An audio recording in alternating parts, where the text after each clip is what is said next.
Hello YouTube, this is Darth Judicar22 coming at you with another Versus Series video. I will admit this video was a little bit of a challenge to make.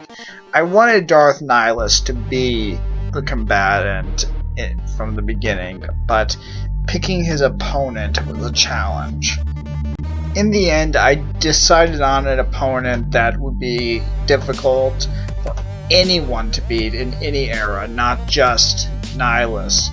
And I think I came up with a pretty unique idea. So without further ado, let us begin Darth Nihilus versus Darth Sidious.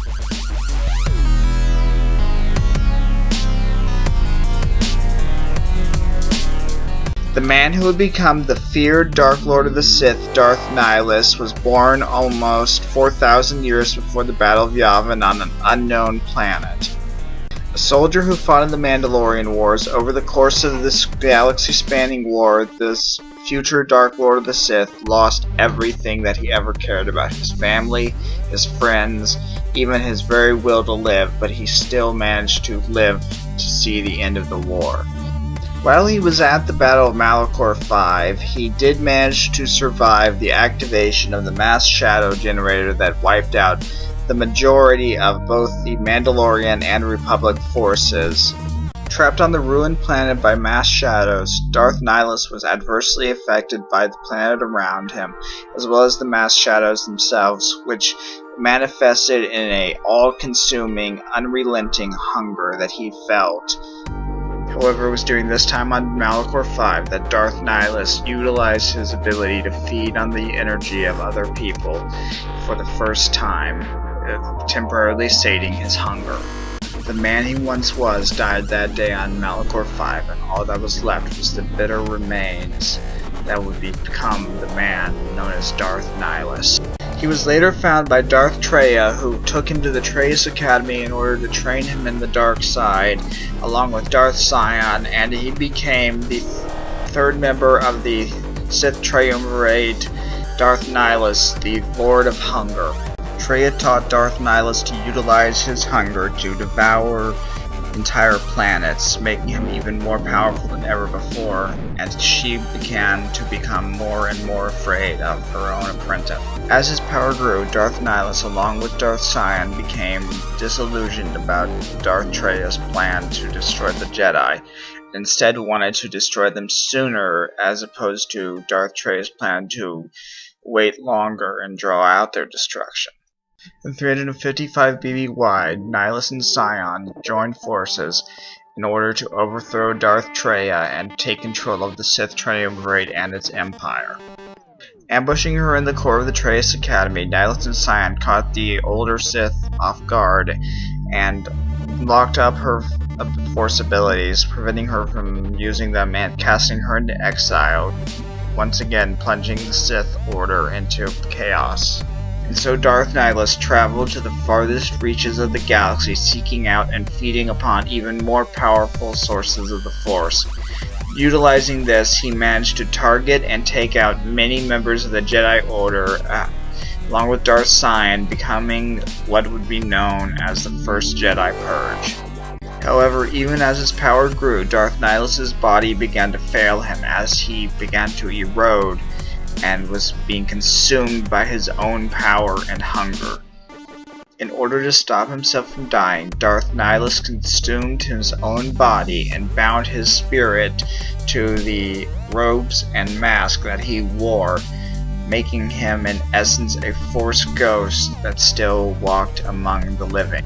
Later, Nihilus was drawn to the Miraluka planet Qatar, where a trap had been laid by the Jedi Master Atris. Once there, he overwhelmed the very Force on the planet, devouring everything that was connected to it at any point. He managed to wipe out most of the surviving Jedi, including numerous Jedi Masters. However, when he traveled down to the planet's surface, he found something he did not expect. He discovered a single survivor, a Miraluka female named Visas Mar, who had somehow managed to survive his attack on the planet. He then took Mara aboard his flagship, the Ravager, and made her his shadow hand, his personal assassin, as well as his Sith apprentice. Through this, the two developed a powerful bond through the Force, which allowed one to strengthen the other. Darth Nihilus was eventually killed by the Jedi exile Mitra Surik aboard his ship the Ravager in orbit of the planet Telos 4. However, Nihilus' spirit survived the battle over Telos, and he was eventually found on Korriban with his holocron by Darth Krayt, who consulted with him and other Sith Lords in order to try and gain power over the Yuuzhan Vong parasites that were eating away at his body. But Darth Nihilus was far from the only Sith Lord whose reign of terror almost wiped out the Jedi once and for all.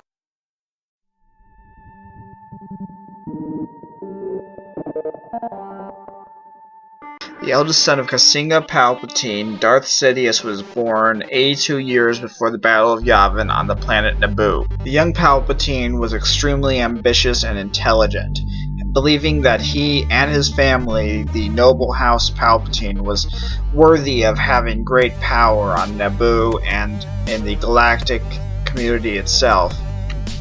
While he was a student at Theed University, Palpatine was approached by a Muun named Higo Damask, who offered to become his mentor and began teaching the young Palpatine about the galaxy as a whole.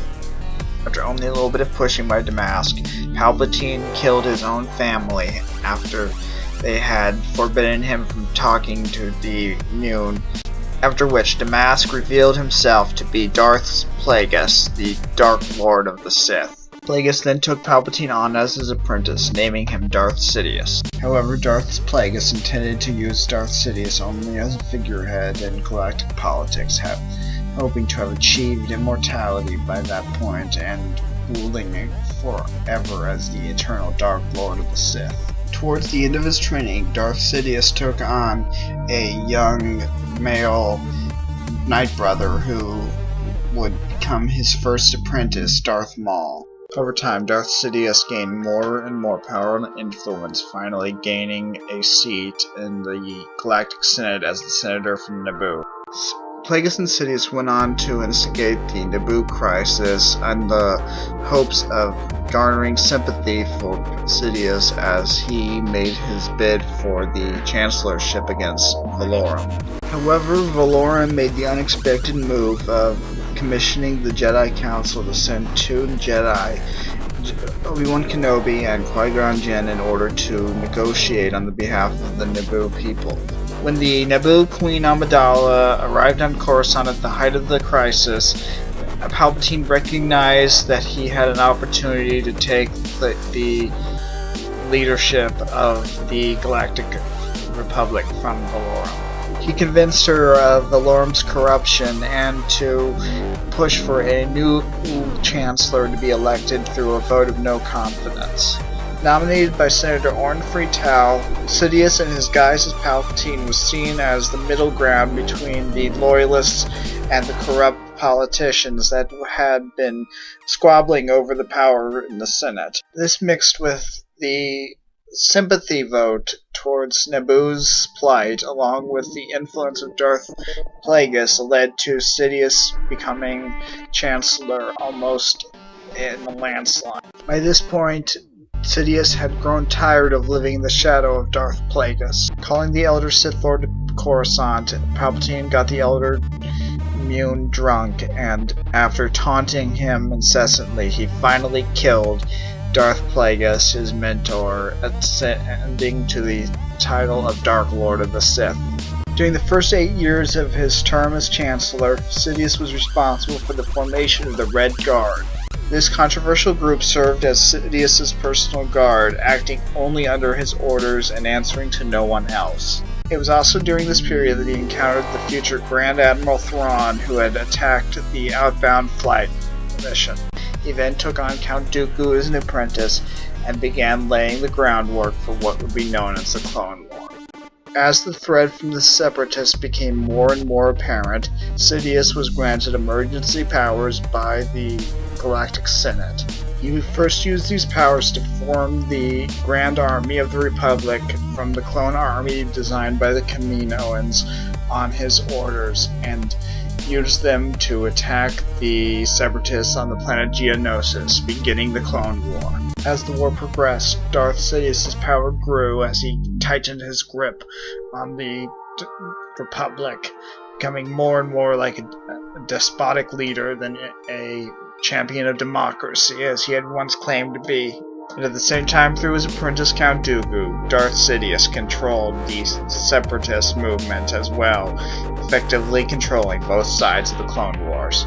At the end of the Clone War, Darth Sidious executed the Grand Plan, the 1,000-year plan that had been laid by Darth Bane himself in preparation for the ultimate destruction of the Jedi and the Republic. He began the Great Jedi Purge with Order 66, the order given to all clone troopers in the army in order to kill their Jedi commanders.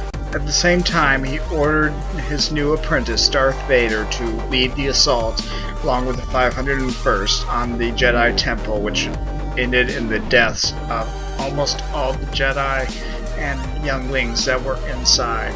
It was then that Darth Sidious dismantled the Galactic Republic, building in its place the Galactic Empire, and then he declared himself its first emperor. But Sidious's reign was not to last forever. In 4 ABY, he was killed by Darth Vader on the bridge of the second Death Star. However, Darth Sidious's spirit managed to survive, and he was eventually killed when his last clone body was destroyed and his spirit along with it, after he attempted to possess the young Anakin Solo. At the time of his death, Darth Sidious was the greatest Sith Lord of all time, and his influence was felt long after his death.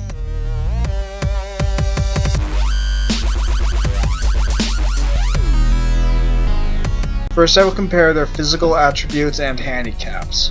Darth Nihilus was originally a human male in his 30s or 40s. This brings us to a major problem of using Nihilus in a video like this. He lacks a physical body, which means he cannot be truly gauged in terms of physical ability. However, it is also worth mentioning that his lack of a physical body gives him high endurance.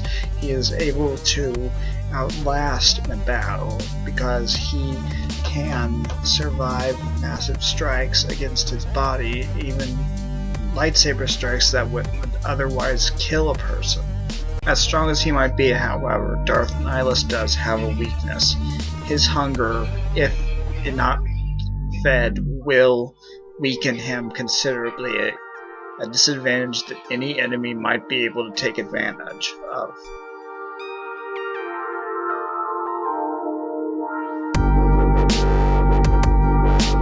For the sake of fairness, I will be considering Darth Sidious as he was at the end of the Clone Wars as opposed to later during the original trilogy.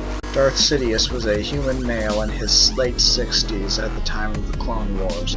Having immersed himself in the dark side for decades, Darth Sidious showed signs of force degradation from the use of the dark side that was visible mostly in the time after he defeated Mace Windu through wrinkled skin, gray skin, and yellow eyes that was common among Darksiders. Along with his advanced age, Sidious was truly not exactly in the prime of his life at the time he became the Emperor. However, that being said, Sidious also was a capable fighter in terms of lightsaber dueling. He could hold his own against several Jedi Masters, including several Council Masters, and killed 3 Jedi within seconds of fight beginning. Given this, he is capable of holding his own in a fight, but only as long as the fight doesn't last too long. And also, he is incredibly clever. He does not only use strength, but he also uses strategies, targeting weaknesses, and other things that would give him an advantage in a fight.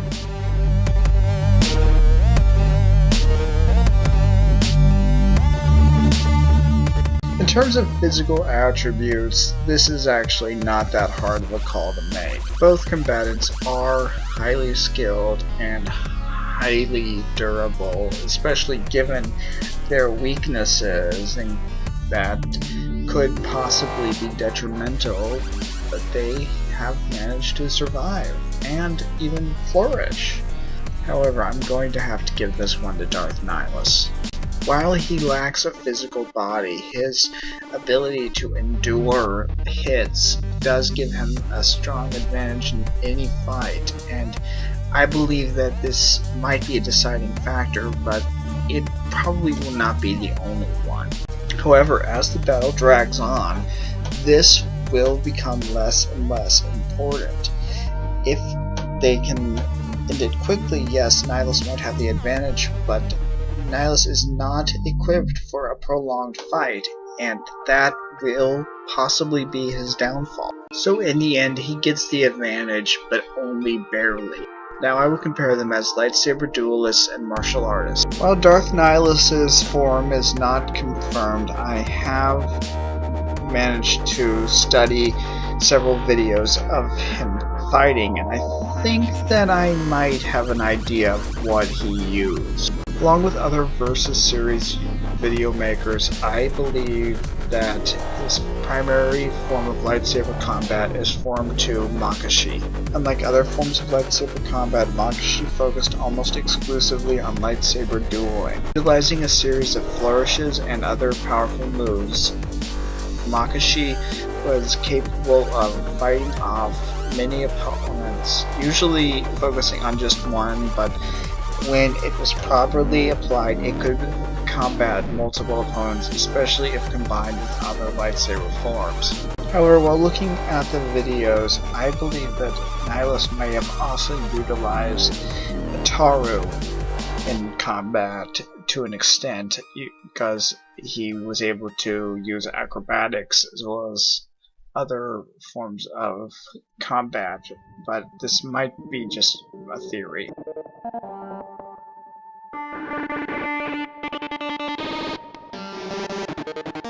A master duelist, Sidious was a practitioner of all 7 of the traditional forms of lightsaber combat. That being said, however, he did focus primarily on his force abilities, but he was still an accomplished fighter, and I believe we can narrow down his choice of lightsaber style. Jicho, being the most basic lightsaber combat style, was however built primarily to fight multiple opponents, which Sidious showed to great effect when he was attacked by the Jedi in his office and managed to kill 3 of them by breaking through their defenses and taking advantage of their weaknesses. He was also skilled in Ataru, which he used the acrobatics of in order to stay ahead of his opponents, which he used also against Master Yoda as well as the other Jedi that attacked him, and this gave him an advantage over them because he was able to move so quickly, though he was matched by Master Yoda, who also was master of Ataru. It is also very possible that he utilized Naiman, the 6th form of lightsaber combat style, given his choice to combine lightsaber attacks and light force abilities that made him such a dangerous opponent, and also because he was able to utilize Jarkai dual blade fencing, which he utilized against Darth Maul and Savage Opress to great effect. And this makes him an extremely dangerous opponent because Naiman borrowed attributes from the other 6 forms of lightsaber combat, and he was able to build on this because he was a master of all 7 forms, and this made him a dangerous opponent when he utilized Naiman. And last but certainly not least was the highly aggressive form of Form 7 Juyo. Focusing almost exclusively on offensive attacks, Juyo was a highly aggressive, highly dangerous form of lightsaber combat, almost exclusively used by Darksiders and primarily the Sith. And this combination of combat styles made Sidious a true force to be reckoned with.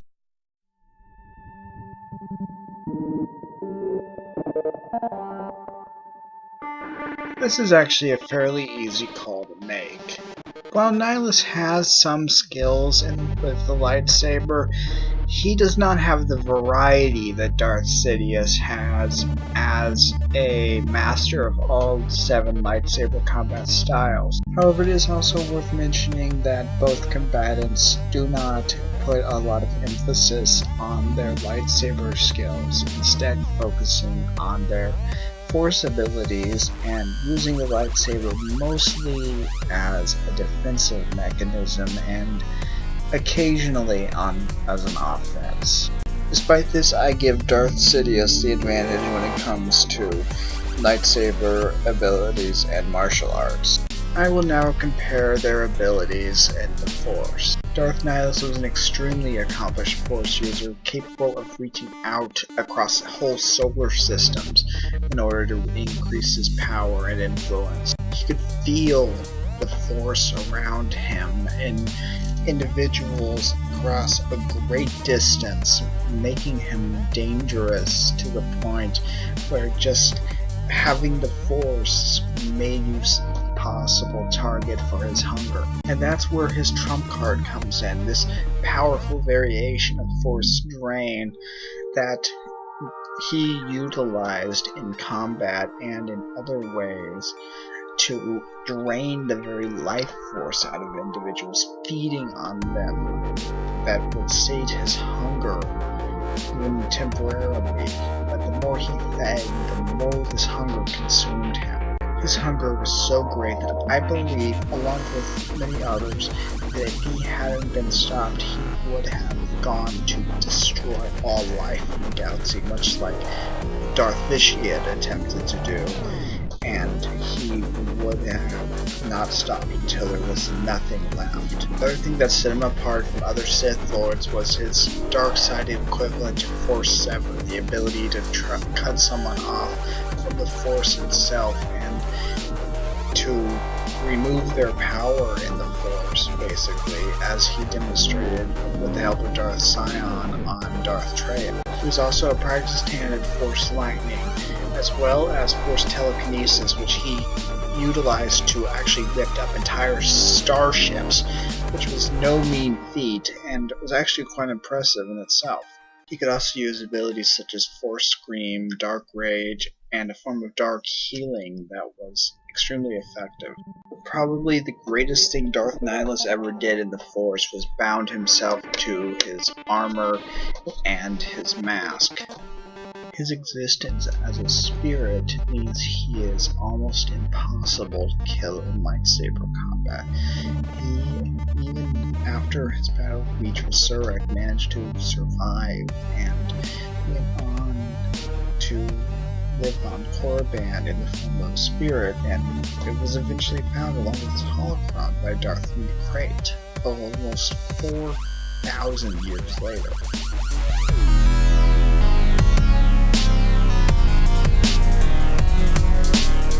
In many ways, Darth Sidious was the embodiment of the dark side. He even was extremely skilled in Force Lightning, being able to utilize it to powerful effect, even killing people on contact if they weren't prepared. He was also powerful in telekinesis, moving entire objects with relative ease and throwing them at his opponents, as well as doing anything just with the Force without any real trouble. He could also use the Force to augment his own speed and strength, which gave him an advantage in any combat situation, especially given his frail body. He also had some skill in the ability to manipulate midichlorians in the Force, but this was not as powerful as his master Darth Plagueis was. He also had the ability to utilize the life force of entire populations to sustain himself, while it did not have the draining effect that Darth Nihilus's ability of Force Drain had, it was powerful. He also could create great storms in the Force, but this required lengthy concentration, and I believe that even as powerful it was, will not take any consideration in this fight. All in all, Darth Sidious was a very powerful dark side Force user and had well earned his title as the most powerful Sith in history.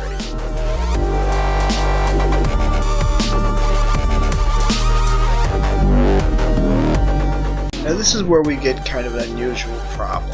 While Sidious is the most powerful Sith in history, he and Nihilus both brought their abilities in the dark side to the absolute nth degree. And their trump cards, either Nihilus's Force Drain or Sidious's ability to create Force Storms, both require concentration that I do not think that they could do in the midst of a heated battle. So I'm not going to count them even if they are powerful, but I will take into consideration their normal abilities such as Force Lightning, Force Telekinesis, and other related abilities. And in this category, both of them are extremely skilled, especially in telekinesis, but not to be left out is their ability of Force Lightning, both of which had extremely powerful bursts of lightning.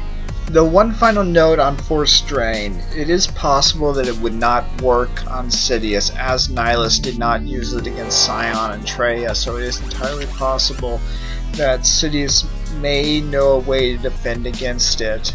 In the end, however, these two are too evenly matched in their mundane Force abilities, or as mundane as Sith get. Neither get the advantage in terms of Force ability. Now I will compare their weapons and equipment. Darth Nihilus's lightsaber was of a bulkier design with a simple one-handed hand grip, much well designed for his chosen lightsaber style and his own form. Like most Sith, Nihilus's lightsaber utilized a simple red synthetic crystal. All in all, his lightsaber followed its function, but it really was nothing to write home about.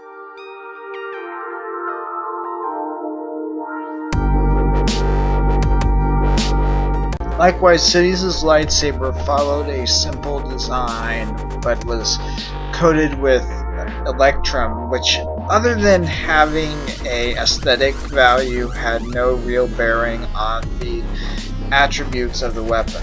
However, it is also worth mentioning that this was not his only lightsaber. He had two other lightsabers of similar design, and he could utilize two at the same time in Jar-Kai dual blade fencing, as he showed in his duel with Darth Maul and Savage Opress. As such, I will be considering him as having two lightsabers, but I'm not entirely sure that he will use both of them in a duel against Darth Nihilus.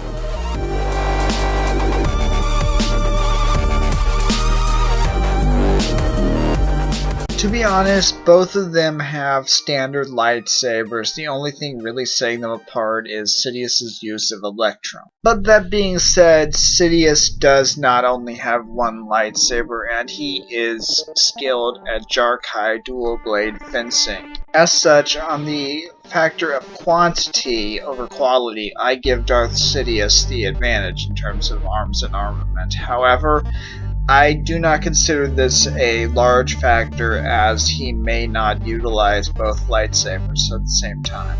And now the moment everyone has been waiting for, the verdict. Darth Nihilus was an extremely powerful dark side user. He was a capable fighter, and he was extremely dangerous with his ability of Force Drain. However, that being said, his strength is also probably his greatest weakness, and Darth Sidious was a master of exploiting his opponent's weaknesses. Sidious's use of Jar-Kai dual blade fencing would off-balance Nihilus, but he would likely still be able to counter Sidious's moves. In the end, I believe their fight would go down much like Sidious's fight with Yoda in Episode 3. They would start out by just wailing on each other with their lightsabers, each matching each other's moves perfectly, either with Sidious's use of his variety of lightsaber styles and Nihilus' use of Makashi and Ataru. However, because Nihilus is built more for a short duel, as the duel dragged out, his hunger would grow and he would start to weaken, giving Sidious advantages over him. I think that what would happen next is that Nihilus would attempt to use his Force Drain ability, but in the time that it would take to bring it into effect, I believe that Sidious would be able to overpower him before he could get it off, or it might not even work if he manages to succeed. In the end, Nihilus would be completely overwhelmed by Sidious's lightsaber, or his Force ability. However, there is one more thing to note about Nihilus in this fight. As powerful as he is, Sidious cannot defeat Nihilus' immortal spirit. He would survive in some form or another, much like he did in his battle against Mitra Surak. In the end, I declare Darth Sidious, Emperor of the Galaxy, the winner. I hope you enjoyed this video. I just want to say that this is only my opinion. If you are a fan of Darth Nihilus and think that he could defeat Sidious, then that's your opinion, and you are open to have it, even though I disagree. I'm kind of experimenting with new ways to do transitions and other things in this video, so I hope you enjoyed it. Also, if you have any advice, please leave it in a comment. I would appreciate it. Also, if you have any suggestions for Versus Series videos or other videos, I would appreciate it. I have a few planned, and I have something special in mind for what's going to happen in a little while. I hope you look forward to it. Also, I would like to thank my friend the Original Game Bug for providing this background music, and at Tommy Vision on Star Trek Online and Champions Online, who suggested to use Sidious against Darth Nihilus. That's all. I will see you next time. Bye.